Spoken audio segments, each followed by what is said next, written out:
দেখা দিয়ে ভগবান সংজ্ঞা হর ঝরিয়া করুক শান্তি চরাচরময় চির শান্তি পরিমলে করুক হৃদয়।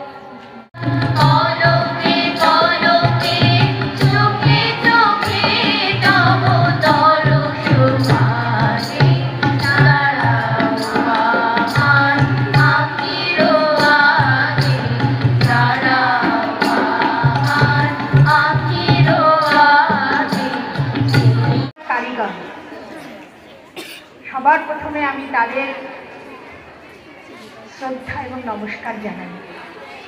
এত বড় একটা স্কুলকে এতদিন ধরে এমন সুষ্ঠুভাবে চালিয়ে নিয়ে যাওয়া কি সাধারণ কথা? সেই কাজটি এরা যে এত সুন্দর করে করেছেন এবং করে আসছেন, এটা তো একটা বিশেষ ক্ষমতা বলা যায়। প্রথমেই আমি তাদের সেজন্য বিশেষ কুর্নিশ জানাচ্ছি। তারপরে আমার সামনে যারা বসে আছে ছোট্ট ছোট্ট ছাত্রীরা, যারা না থাকলে তো স্কুলই হয় না। স্কুলের বিল্ডিং, স্কুলের দিদিরা, স্কুলের পড়াশোনা, পাঠ্যক্রম সব আছে, কিন্তু যেখানে ছাত্রী নেই সেটাকে স্কুল বলা যায় কি? যায় কি যায় না? না।